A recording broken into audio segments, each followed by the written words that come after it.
నమస్తే భారత్.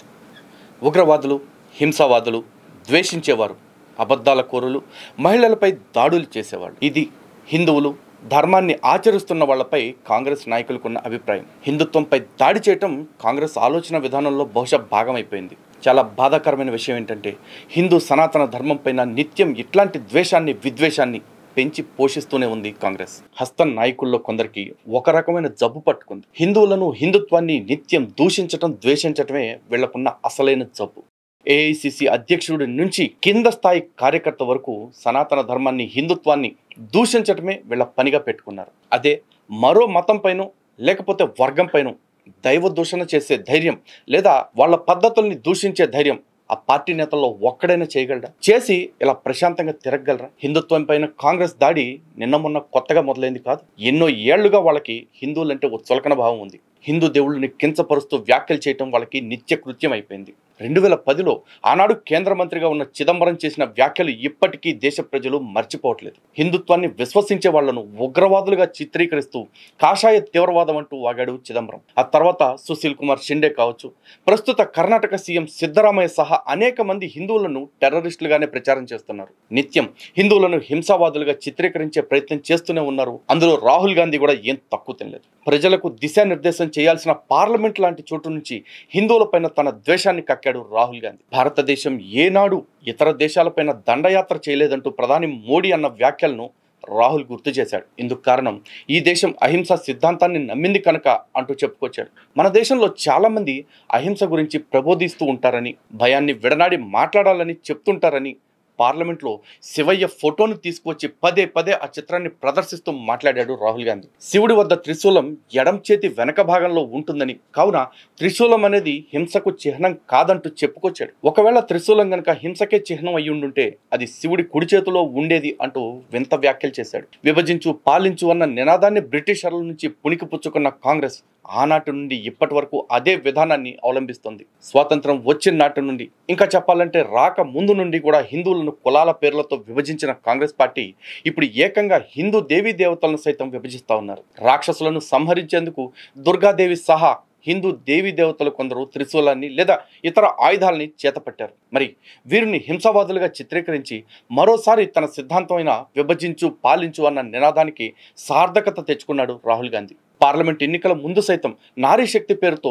హిందూ అమ్మవార్లపైన తన ద్వేషాన్ని చూపెట్టాడు రాహుల్ గాంధీ. ఇలా హిందూ దేవీ దేవతలను విభజించిన రాహుల్ ఆ తర్వాత హిందువులని టార్గెట్ చేసుకున్నాడు. తమను తాము హిందువులుగా భావించే వాళ్ళంతా 24 గంటలు కూడా హింస, ద్వేషం, అబద్ధాలు చెప్తూనే ఉంటారన్నాడు. ఇదే సందర్భంలో శివుడు చూయించే అభయముద్రను చూయిస్తూ ఇది కాంగ్రెస్ చేతి గుర్తు అంటూ పేర్కొన్నాడు. రాహుల్ గాంధీ చేసిన ఈ వ్యాఖ్యలన్నీ కూడా సనాతన ధర్మం మీద దుష్ప్రచారం అని, అవన్నీ పాపం అని కూడా మనలో చాలా మందికి తెలుసు. దేశంలోని మెజారిటీ ప్రజలను హింసావాదులుగా చిత్రీకరించే ప్రయత్నం చేశాడు రాహుల్ గాంధీ. రాహుల్ గాంధీ చేసిన వ్యాఖ్యలను ఆయనతో సహా కాంగ్రెస్ పార్టీ మొత్తం సమర్థించుకుంటూనే ఉంది. మోడీ, బీజేపీ, ఆర్ఎస్ఎస్లను మాత్రమే రాహుల్ నిందించాడని, హిందువులని కాదు అంటూ వివరణ ఇచ్చుకొచ్చారు. కానీ రాహుల్ గాంధీ అన్న వ్యాఖ్యల్లో ఎక్కడా కూడా భారతీయ జనతా పార్టీ కానీ, ఆర్ఎస్ఎస్ అని కానీ, మోడీ అని కానీ ప్రస్తావన లేదు. ఈ దేశంలోని హిందువులందరూ తమను తాము హిందువులమని చెప్పుకుంటారు. ఇదే విషయాన్ని ఉటంకిస్తూ హిందువులమని చెప్పుకునే వాళ్ళంతా హింసకి పాల్పడుతున్నారంటూ రాహుల్ గాంధీ దిక్కుమాలిన వ్యాఖ్యలు చేశాడు. మరి ఇక్కడ మోడీ, బీజేపీ, ఆర్ఎస్ఎస్ల ప్రస్తావన రాహుల్ ఎక్కడ చేశాడు? ఇదే విషయాన్ని దేశ ప్రధానమంత్రి నరేంద్ర మోదీ సైతం ప్రస్తావించారు. హిందువులందరికీ ఆపాదించడం సరైంది కాదు అంటూ కూడా హెచ్చరించారు. అసలు సనాతన ధర్మం యొక్క మూల సిద్ధాంతమే అహింస అన్న రాహుల్ గాంధీ తమను తాము డిఫెండ్ చేసుకునేందుకు, సమాజాన్ని రక్షించేందుకు ఆయుధాలు పట్టుకున్న వాళ్ళు ఏదో పెద్ద పాపానికి పాల్పడినట్లుగా మాట్లాడుతున్నాడు. సనాతన ధర్మం పట్ల అతని సంకుచిత దృక్పథం ఏంటో ఇక్కడే మనకి అర్థమవుతా ఉంది. ఒకవేళ రాహుల్ దృష్టిలో ఆయుధం పట్టటమే గనక నేరమయ్యి ఉండుంటే మరి ఆనాడు ఆయుధం పట్టిన అల్లూరి కావచ్చు, భగత్ సింగ్ కావచ్చు, సుభాష్ చంద్రబోస్ కావచ్చు, మరి అలాంటి వాళ్ళందరి గురించి కూడా ఇలాంటి అభిప్రాయమే ఉంది అని చెప్తున్నాడా? ఒకవేళ తన అభిప్రాయం అదే అయ్యుంటే గనక ఈ దేశం కోసం ఆయుధాలు పట్టి రక్తాన్ని చిందించిన త్యాగమూర్తుల విషయంలో, లేదు హిందువులందరూ ఎంతో గొప్పగా భావించే దేవీ దేవతల విషయంలో ఇలాంటి అవమానకర వ్యాఖ్యలు మానుకోకపోతే కాంగ్రెస్ పార్టీకి, రాహుల్ గాంధీకి ప్రజలు అతి త్వరలోనే మళ్ళీ ఇంతకంటే దారుణంగా బుద్ధి చెప్పే పరిస్థితి వస్తుందంటలో ఎటువంటి సందేహం లేదు. ఓట్ల కోసం, సీట్ల కోసం పరితపించే ఇలాంటి వాళ్ళకి హిందూ ధర్మం గురించి కించిత్ కూడా తెలిసే అవకాశం లేదు. సనాతన ధర్మానికి విశిష్టమైన చరిత్ర, క్షత్రియ సంప్రదాయం ఉంది. మంచి వాళ్ళని రక్షించటం, చెడుని నాశనం చేయటమే క్షత్రియుడి విధి. అందుకు ఆయుధం ఖచ్చితంగా చేతిలో ఉండాల్సిందే. ఈ విషయాన్ని రాహుల్కి ఎవరు చెప్పాలి? చెప్తే వాళ్ళ తల్లిదండ్రులు చెప్పాలి, లేదా తాత, నానమ్మ, అమ్మమ్మలు చెప్పాలి. కానీ తల్లి ఓ క్రైస్తవురాలు, నానమ్మ పెళ్లి చేసుకుంది ఒక ముస్లిం వ్యక్తిని. ఇక సనాతన ధర్మం గురించి వాళ్ళకి తెలిసే అవకాశమే లేదు. అందులోని విశిష్టత గురించి ఎవరు బోధించుంటారు? ఇప్పటికైనా రాహుల్ గాంధీ పురాణ ఇతిహాసాల గురించి చదవాలి.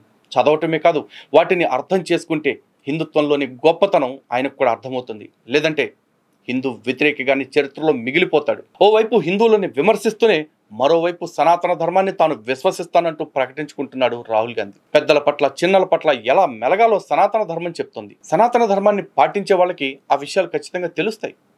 సభాపతి స్థానంలో కూర్చోపెట్టే సమయంలో మోడీకి మీరు తల వంచి వినమ్రత చాటుకున్నారని, కానీ నేనొస్తే నిటారుగా నిలబడ్డారని ఓం బిర్లాను ఉద్దేశించి రాహుల్ గాంధీ వ్యాఖ్యలు చేశాడు. అయితే రాహుల్ వ్యాఖ్యలపైన స్పీకర్ ఓం బిర్లా కూడా ఘాటుగానే స్పందించారు.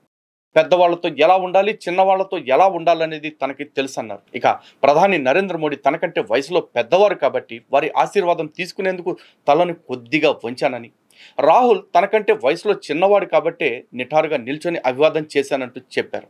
హిందువుల గురించి కానీ, సనాతన ధర్మ పద్ధతుల గురించి కానీ ఏమాత్రం తెలియని రాహుల్ గాంధీ ఈ తరహా వ్యాఖ్యలు చేయటం పెద్ద వింతేం కాకపోవచ్చు. రాహుల్ గాంధీ తన హిందూ వ్యతిరేకతను లోక్సభలో ప్రదర్శిస్తే కాంగ్రెస్ అధ్యక్షుడు మల్లికార్జున ఖర్గే తనేమైనా తక్కువ తిన్నానా అంటూ ఎగో సభలో హిందూ సంఘాలపైన అక్కసు వెళ్లగక్కారు.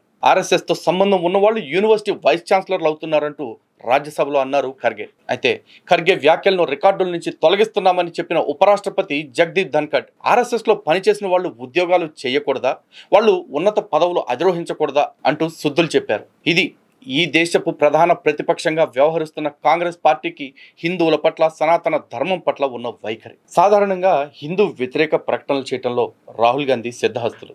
ఈసారి హిందువులందరినీ హింసకు పాల్పడే వాళ్ళగా చిత్రీకరించాడు. కానీ ఈ మధ్య కాలంలో ముస్లిం సమాజం చేస్తున్న అనేక సంఘటనలు అలవాట్లో భాగంగానో లేకపోతే కన్వీనియంట్లీ ఎస్కేపింగ్ అనుకోవాలో మొత్తానికి రాహుల్ గాంధీ అయితే మర్చిపోయాడన్నది సుస్పష్టం. నిన్న పార్లమెంట్లో హిందువులను హింసావాదులుగా చిత్రీకరించే ప్రయత్నం చేసిన రాహుల్ గాంధీ గత వారం రోజుల్లో ఆయన చెప్పే శాంతి కాముకులు ఈ దేశంలో ఏం చేశారో సైతం చెప్పాలి కదా. రాహుల్ చెప్పే శాంతి కాముకులు ఎన్నో ఏళ్లుగా ఈ దేశంలోని హిందువులపైన దాడులు చేస్తూనే ఉన్నారు. ఈ విషయాలను కాంగ్రెస్ ఖండించకపోగా కనీసం బాధితులకు కూడా ఏనాడు అండగా నిలబడిన పాపాన పోలేదు. ఓ వారం రోజులుగా హిందువులపైన శాంతి కామకులు చేసిన దాడులు ఒక్కసారి తెలుసుకునే ప్రయత్నం చేద్దాం. 17 ఏళ్ల తర్వాత T20 వరల్డ్ కప్ ను టీమిండియా కైవసం చేసుకుంది. ప్రతి భారతీయుడికి ఉద్విగ్న క్షణాలు ఇవి. ఈ సందర్భంగా దేశవ్యాప్తంగా ఉన్న క్రికెట్ అభిమానులంతా కూడా సంబరాలు చేసుకున్నారు. ఆ సంబరాలే మహారాష్ట్ర నాందేడ్లోని హిందువులకు శాపమయ్యాయి. T20 వరల్డ్ కప్ విజయ సంబరాలు చేసుకున్న 4 హిందూ విద్యార్థులపైన 20 మంది ముస్లిం మూకలు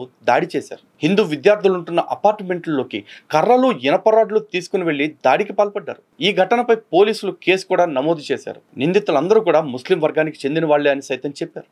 మరి రాహుల్ చెప్పే ఈ శాంతి కాముకులు మన దేశం వరల్డ్ కప్ సాధించడం కూడా ఇష్టం లేదా వాళ్ళకి? ఇక మహారాష్ట్రలోని థానేలో ఒక ముస్లిం వ్యక్తి హిందూ మహిళను వేధించాడు. ఆమె నోరు నొక్కి అత్యాచారం చేయబోయాడు. వాడి నుంచి తప్పించుకుని థానే పోలీసులకు ఆ మహిళ ఫిర్యాదు చేసింది. వారం రోజుల క్రింద ఈ ఘటన జరిగింది. ముస్లిం వర్గం నుంచి బెదిరింపులు రావడంతో ఆలయంలో ఆశ్రయం పొందేందుకు కూడా వెళ్ళింది. సుమారు 100కు పైగా ముస్లిం మూకలు ఆలయంలోకి షూస్తో వచ్చి పిఎస్లో ఇచ్చిన కేసును వాపస్ తీసుకోవాలంటూ అమ్మాయిని బెదిరించారు. అయితే హిందూ సంఘాల జోక్యంతో పోలీసులు నిందితుడిని అరెస్ట్ చేశారు. మరి హిందూ మహిళల పట్ల రాహుల్ చెప్పే శాంతి కాముకుల ప్రవర్తన ఇట్లా ఉంది. పూణేలో ఇక 19 ఏళ్ల ఒక దళిత హిందువు పైన ఇజాజ్ అఫ్రీది సహా మరో 2 కత్తులతో దాడి చేశారు. ఈ ఘటన జూన్ 26 అర్ధరాత్రి దాటిన తర్వాత జరిగింది. బంధువుల ఇంటి నుండి స్వస్థలానికి వెళుతున్న వ్యక్తిని కత్తితో బెదిరించి దాడికి పాల్పడ్డారు. అక్కడే ఉన్న మిగతా నిందితులు బాధితుడి పైన సీసాలు విసిరారు. ఆ తర్వాత కులం పేరుతో సైతం దూషించారు. పూణేలోని మరో చోట హిందూ కార్యకర్త అయిన దళితుడి పైన జూన్ 24న 9 మంది ముస్లింలు దాడి చేసి అతడి బొటనవేలుని నరికేశారు. కేవలం బీజేపీతో సంబంధాలు ఉన్నాయన్న ఒకే ఒక్క కారణంతో దావరేపై దాడి చేసినట్లు నిందితులు చెప్తున్నారు. బాధితుడు హిందూ దళిత కార్యకర్తగా సైతం పనిచేస్తున్నాడు. ఉగ్రవాదానికి వ్యతిరేకంగా తన స్వరాన్ని కూడా లేవనెత్తాడు. జూన్ 28న ఫరియాబాద్లోని ఆలయంలో యువ పూజారి రవి భగత్ పై ఇక్బాల్ మెహతాబ్ సహా మరికొందరు కత్తితో దారుణంగా దాడి చేసి గొంతు కోశారు. ముజఫర్ పోలీస్ స్టేషన్ పరిధిలో జనతా కాలనీలో ఉన్న కాళీమాత ఆలయంలో ఈ ఘటన జరిగింది.